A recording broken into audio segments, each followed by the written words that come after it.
और लोग चले जा रहे खमरे वाले भोला दे बम में।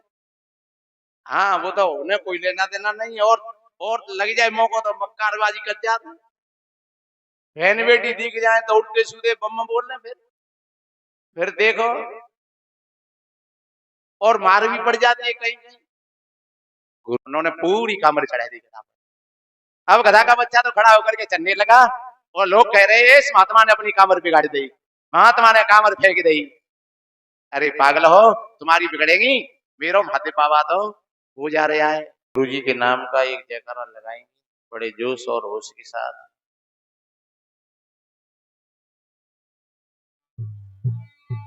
बोलिए सदगुरु कबीर साहेब की जय, सदगुरु शीतल साहेब की जय, सदगुरु सोरण साहेब की जय, सभी संत समाज की जय, भक्त समाज की जय, सत्य सनातन धर्म की जय।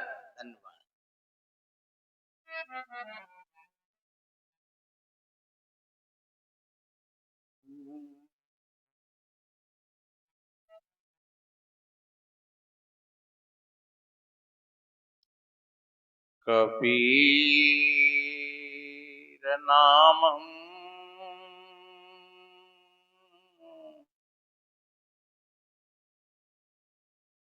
परमं पुनीतम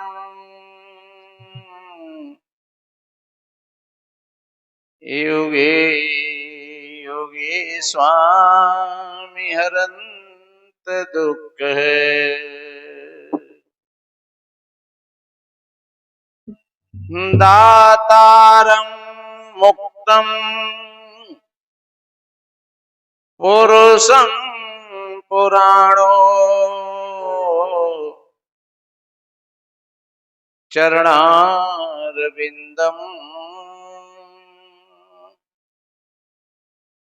सततं नमामि।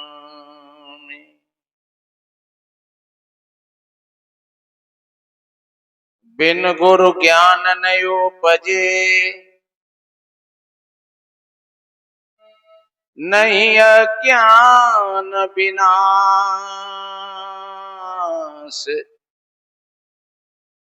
बंदो गुरुवर देव को जासो भ्रम तम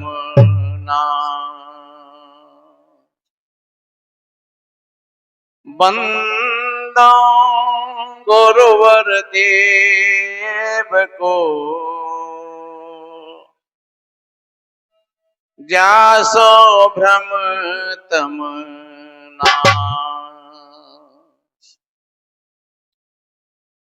विश्ववंदनी संत सम्राट सदगुरु कबीर साहेब, सदगुरु श्री सूर्णदेव जी, वर्तमान के आचार्य हमारे संत श्री सुशील साहेब जी, पूजनीय श्रद्धे संत समाज, सभी धर्म प्रेमी सज्जन, शक्ति स्वरूपाएं माताएं और बहन, वसुंधरा की गोद में खेलने वाले नन्हे मुन्ने प्यारे प्यारे बच्चे एवं बच्चियां, सभी को वंदन अभिनंदन साहे बंदगी करते हुए थोड़ा निवेदन करें। पूज्य सदगुरु श्री सुवर्ण साहेब जी की पावन स्मृति में ये प्रतिवर्ष कार्यक्रम चलता है। आज का ये दूसरा दिन है और दूसरे दिन का पहला सत्र है। आप सभी भाई बहनों ने बड़ी शांति प्रियता का परिचय देते हुए संतों की वाणियों को श्रवण किया और संतों ने बहुत कुछ बोल दिया है, कहने के लिए कुछ बचा ही नहीं। कहा जाए तो क्या कहा जाए, सब कुछ बोल दिया है। हमारी समझ में अगर थोड़ी सी बातें आ जाएं, जैसे 5 किलो दूध है और 5 किलो दूध में अगर 5 बूंद मठाकी गिर जाती है तो वो दूध को बदल देता है। फिर दूध दूध न रह करके वो दही बन जाता है। और जब मंथन होता है तो फिर उसमें से घी निकलता है। हमारा जीवन भी एक निपनिया दूध की भांति है। सदगुरु कबीर साहब जी ने कहा है, बलियारी व दूध की जामे निकले घी। बलियारी उस दूध की जिसमें घी निकलता है। दूध की दो दशा होती है, एक तो तुमने विधि विधान से उसको गर्म किया, फिर थोड़ा ठंडा किया, फिर उसमें जामन लगाया और रख दिया। 6 घंटे बाद 8 घंटे बाद एकदम जम गया। अब उसमें मथानी चाहिए, उसमें से घी निकला। और अगर वही दूध फट जाए तो वो दूसरा क्षेत्र है। दूध फटता कब है? कहीं ना कहीं उसमें कठिनाई पड़ जाए या कोई और गलत चीज पड़ जाए या ज्यादा समय तक रखा रहे, उसका उपयोग नहीं हो, तो समझ लो वो दूध फट गया। और फटे हुए दूध में से न तो घी निकलता है और न उसकी छाछ काम में आती है। और जमे हुए दूध में से घी भी निकलता है और उस छाछ को भी आप कहीं पर भी काम में ले सकते हो। थोड़ा नमक मिर्च डाल करके रायता बन गया बढ़िया। बथुआ को बनाओ, पालक को बनाओ, बेसन की पीताम्बरी बनाओ, है कितनी चीजों में उसको काम में ले सकते हो। वो छाछ और फट गया दूध, फाट कांजी हुआ, हुआ घृत का नाश। दूध फट गया, कांजी हो गया, और अब घी भी कहां चला गया। वैसे कहते हैं कि घी कभी खराब नहीं होता है, पर अब कहां चला गया घी? क्या फटे हुए दूध में से घी निकलता है? जो घृत पै बैरे तो सदा मत करके निकारत है सब। निकला फिर न्यारा नित्य रहे, मिलता वो मिलाया ना। जब वो घी उसमें से निकल आया फिर वो किसी में मिलता नहीं है। आप चाहे सब्जी में डालो, चाहे पूड़ी पराठे बना करके खाओ, चाहे यों की तो दूध में डालो, मठा में डालो, किसी भी चीज में उस घी को डालो, लेकिन वो अपना अस्तित्व अलग बना करके रखता है।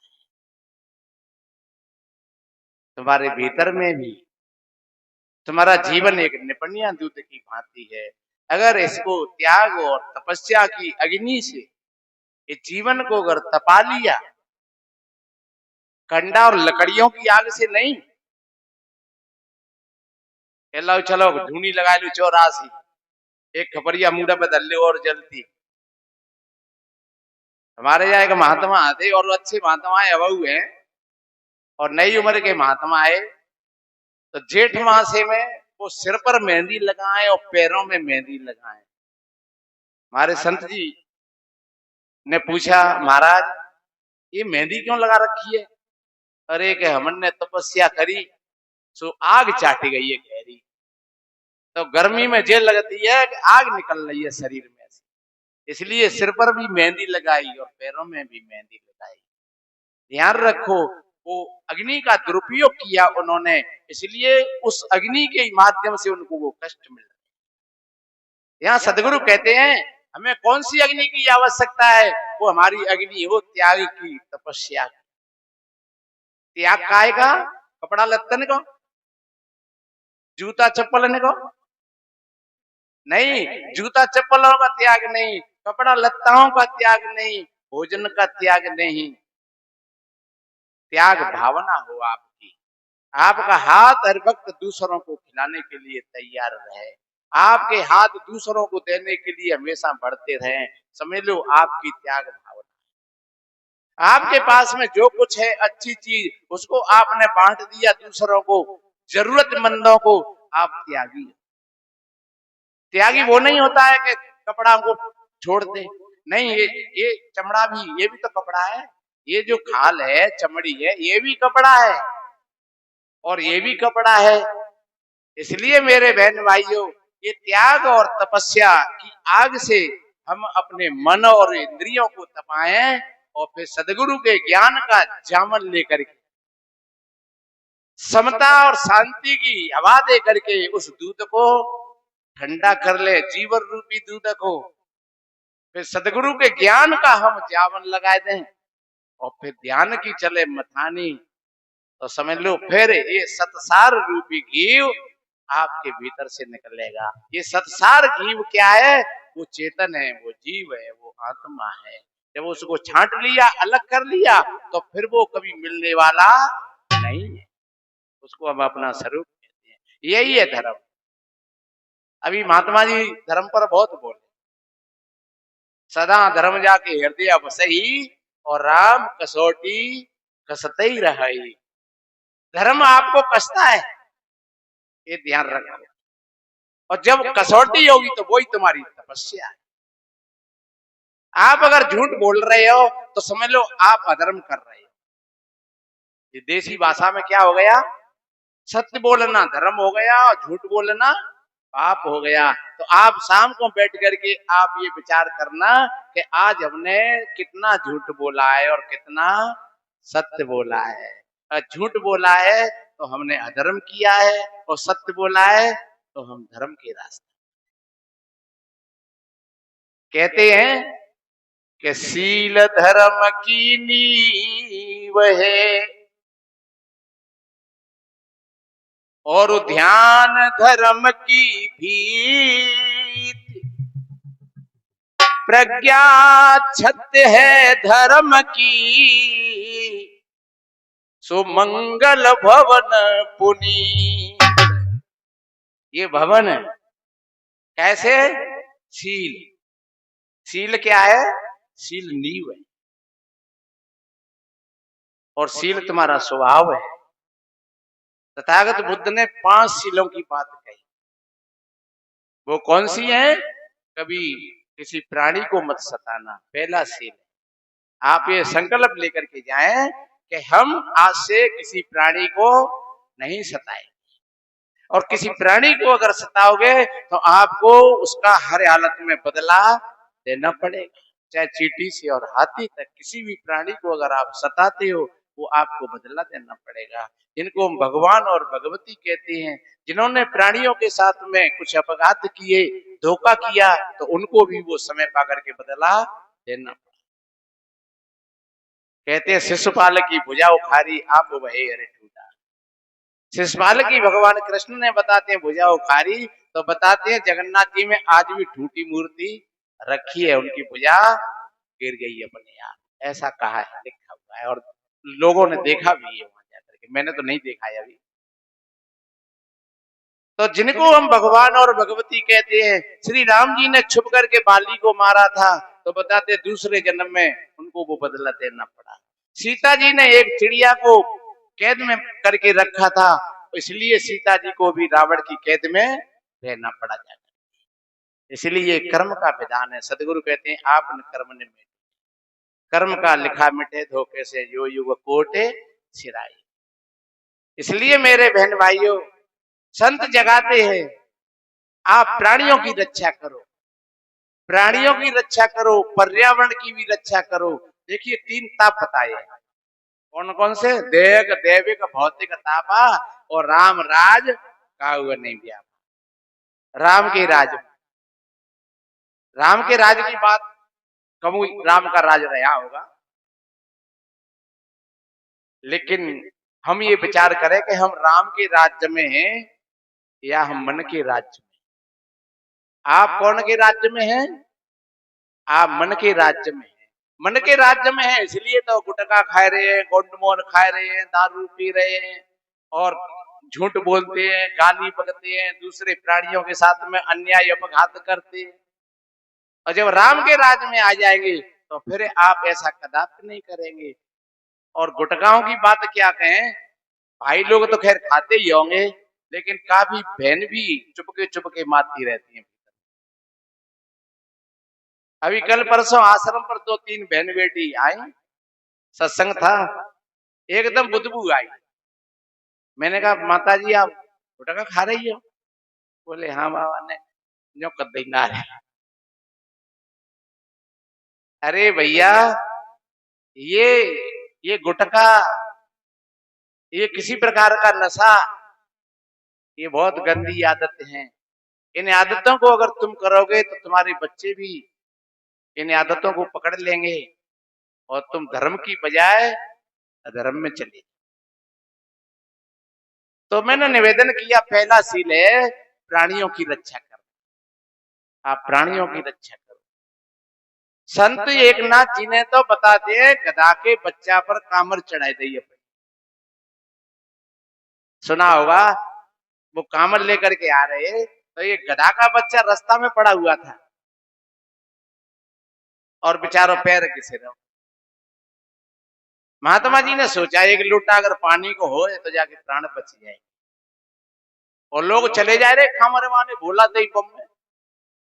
हाँ, वो तो उन्हें कोई लेना देना नहीं। और लग जाए मौका तो मक्कारबाजी कर जाते। बहन बेटी दिख जाए तो उल्टे सीधे बम बोल रहे। फिर देखो, और मार भी पड़ जाती है कहीं कहीं। इसलिए मेरे बहन भाइयों, संत जी के कंधा पर कामर रखी। उन्होंने सोचा 3-4 लीटर पानी तो मेरे कंधा पर ही रखा है। उन्होंने उसमें से एक बड़ा शीशा लिया और गधा के मस्तक पर डालना शुरू कर दिया। जब मस्तक ठंडा हुआ, पानी कुछ भीतर गया, उसने अपनी आंखें खोली, कान खड़े किए। उन्होंने दूसरा शीशा भी लेकर के चढ़ा दिया। गधा का बच्चा और टकटका हो गया। उन्होंने पूरी कामर चढ़ा दी गधा पर। अब गधा का बच्चा तो खड़ा होकर के चलने लगा और लोग कह रहे हैं इस महात्मा ने अपनी कामर बिगाड़ दी, महात्मा ने कामर फेंक दी। अरे पागल हो, तुम्हारी बिगड़ेगी, मेरा महादेव बाबा तो हो जा रहा है। ऐसा गीता के 5वें अध्याय में आता है, विद्या विनय संपन्ने ब्राह्मणे गवियस्तिनि सुन चेप सुपाकी च पंडिता समदर्शना। जो विद्या विनय संपन्न होते हैं वो सब में, कृष्ण कह रहे हैं अर्जुन से, हे अर्जुन वो सब में मेरे को देख। फिर चाहे वो कोई ब्राह्मण में हो और फिर चाहे वो चांडाल हो, फिर चाहे कोई कुत्ता हो, गधा हो, गाय हो, हाथी हो, वो सब में मेरा ही रूप है। इसलिए मेरे बहन भाइयों, जब ऐसा भाव आपके अंदर में है, सदगुरु कबीर कहते हैं जीव मत मारो बापुरा सबका एक है प्राण। और तथागत बुद्ध ने कहा है, पाणात पादाम बेरमणि शिखा पदम समाध्याम। ये प्राणियों की रक्षा करना ये पहला सील है और ये तुम्हारा स्वभाव है। सील स्वाभाविक और सदा पारख में रो थीर, और पारख निगाह प्रत्यक्ष में जब तक रहे शरीर। इसलिए मेरे बहन भाइयों, प्राणियों की रक्षा करो। और हम तो निवेदन करें, आप भोजन पाए रहे हो, बिना झोली को भिखारी तुम्हारे दरवाजे पे बैठे हुए तो एक रोटी, आधी रोटी फेंक दो, डाल। एक संत जी ने तो बताते हैं कि भिक्षा ला करके और 4 टिक्कर बनाए और को दयावान बहने हती तो बाने घी और दे दियो कटोरा में, बाबा जी चिपड़ के खा लियो। और 4 टिक्कर बना करके रख लिए। और जैसे ही महात्मा जी हाथ साफ करने के लिए गए तब तक कुत्ता उस 4 और ने उठाए देगा। और बे महात्मा जी घी को कटोरा लेके जा रहे, अरे भगवान, अरे ने रुको तो सही, अरे रूखी क्यों खा रहे हो, चिपड़ के खा ले हो। और तुम्हारे जहां अगर ले जाए तो तुम कहां लेके बजोगे। कितनी विडंबना है। एक जगह की तो बात देखिए, हम भोजन पाने के लिए जा रहे थे तो एक बहन खड़ी दरवाजे पे, बोले बाबा भोजन पावे जा रहे हैं। मैंने कहा हाँ भैया भोजन पावे जा रहे हैं, आ जाओ तुम पाए लियो। तो बाबा आ जाओ, माँ तो एकादशी को व्रत हुए ना पाते। ठीक है भैया, हम भोजन जाकर के भोजन पाया और भोजन पा करके जब वापस आ रहे और भाई ने कुत्ता शेरों खाट के नीचे वाने उठाए और ऐसा डंडा मारो वहां में सुहाया कर चल रहा बेचारा। मैंने कहा बहन जी तो तुम उपासी और दूसरे जेका ले रहे खाट पे सो रहे बेचारो, खाट के नीचे सो रहे, खाट पर नहीं सो रहे और तेने इस तरीका से डंडा मार दियो और तामे तू उपवास कर रही है। शायद मैं तो समझता हूँ कि तेने भगवान की पीठ में डंडा दे दो। ये बाबा जी परेशान करते है। मैंने कहा जे क्या परेशान करता, जे तो सो रहा था बेचारा, परेशान तो तूने कर दिया, उसको सोते हुए का डंडा मार दिया। अगर तू सो रही हो और तेरी पीठ में को डंडा दे दे, फिर तो कैसा लगेगा? तो हम तो कहते हैं कुत्ता है, बिल्ली है, बंदर है, अपनी सुरक्षा के लिए हाथ में डंडा है, कोई बात नहीं है, लेकिन वो मारने की भावना से नहीं। और आपको मौका लग जाए तो आपके पास में अगर कोई बढ़िया छत है आपकी, तो आप 100 200 500 ग्राम बाजरा फेंक दो, 25 चुंग जाएंगे। देखो भंडारा हो रहा है, आप 1000 2000 10,000 नहीं खर्च कर सकते हो। आपने 150 ग्राम बाजरा छत पर डाल दिया, कबूतर चिड़िया सुआ मोर गिलहरी चुग रही है और आपका हृदय गदगद हो रहा है। देखो कितना बढ़िया अच्छा लग रहा है। क्योंकि प्राणियों की पूजा ही परमात्मा की पूजा है, और प्राणियों से बैर करना ही परमात्मा से बैर करना है। तो पहला सूत्र है, आप प्राणियों की रक्षा करिए, आप किसी प्राणी को मत सताइए, और किसी के साथ में अन्याय और अपघात मत करिए। कोई परिस्थिति है तो आप जैसी की तैसी बोल दो, कोई दोष नहीं है, लेकिन छलावा नहीं, कपट नहीं। अगर छलावा और कपट है आपके अंदर, तो आप भले ही चाहे भूखे मरो, चाहे देवी देवतन ने पूजो। अब महात्मा जी ने तो कामर चढ़ाए थे ये बनी। एक बात बताए हम, आप मंदिरों में जाते हो, मिठाई को डिब्बा लेकर के, पानी का लोटा लेकर के, अगर तुम्हें कोई रास्ता में कुदरती भूखो मिल जाए तो तुम खवाए दोगे मिठाई वाय? जो कहेंगे हाँ तो कौन तो खवाए दे पहले ही दोनों। अरे मैया प्यास लग रही है पानी पिलाए दे, हाँ तो पिलाए दे पानी। और मैं तो एक बात और बताऊं, आपके घर में अगर आपके सास ससुर है, माता पिता हैं, तो साल में ज्यादा नहीं, रोज नहीं बन पावे, तो होली दीपावली रक्षाबंधन पे इन्हें खूब नहलाऊ धुलाऊ, इन्हें को बढ़िया नए कपड़ा बनवा के लाऊ, और बढ़िया खाट पे तख्त पे बैठा करके, और बढ़िया खूब अच्छे खोआ की बर्फी मिठाई ला करके, और मैंने को भोग लगाओ, और मैंने के पानी ने पूज दे। देखो तुमको कितने आशीर्वाद मिलेंगे, इतने आशीर्वाद मिलेंगे कि आपके जीवन में कभी कमी नहीं आएगी, क्योंकि वो आपके देवता हैं। और हम नहीं कह रहे हैं, आप ये मत समझना कि कबीरपंथी महात्मा है। ये शास्त्र कहता है, मातृ देवो भवो, पितृ देवो भवो, आचार्य देवो भवो, अतिथि देवो भवो। तो अतिथि तो कभी कभी आते हैं, और ये संत गुरु आचार्य ये भी कभी कभी मिलते हैं, पर माता पिता सास ससुर तो हमारे पास में हर वक्त ही रहते हैं। तो हर वक्त ही पूजा करो भगवान की, देखिए आपको कितना बढ़िया आशीर्वाद मिलेगा। और एक बात बताएं, कहते हैं कहावत में कि आम के आम और गुठली के दाम। कैसे? इस तरीका से, एक तो आपने अपने सास ससुर की सेवा करी, पूजा करी, तो बेखुशी भय, और दूसरे नंबर पे 22 तुम्हारी सेवा पूजा त्यारे बेटी और बेटा देख रहे हैं कि हमारी माता जी, हमारे पिताजी अपने माता पिता की, अपने सास ससुर की कैसे सेवा पूजा कर रहे हैं। तो अब कल चल करके वही तुम्हारी बेटी जाकर के कहीं तुम्हारा नाम रोशन करेगी, क्योंकि वो भी वैसा ही करेगी। और फिर उसके बदले में तुम्हें बहू बढ़िया मिलेगी, क्योंकि तुमने बढ़िया बेटी देखा हुए, तो फिर तुम्हें बढ़िया बहू मिल गई, तो बढ़िया बहू आई गई और बढ़िया बेटा है।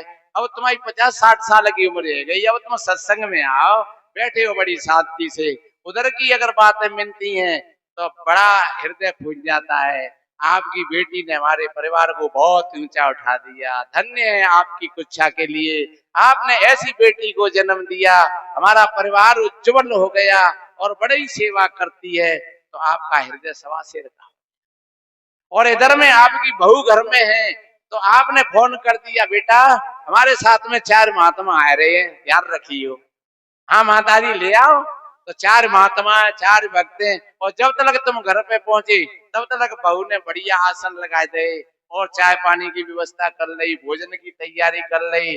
और जब वहां पहुंचे, बड़ी सेवा और श्रद्धा, तो उनका कितना आशीर्वाद मिला आपको, आपका कितना बड़ा ऊंचा सम्मान हुआ।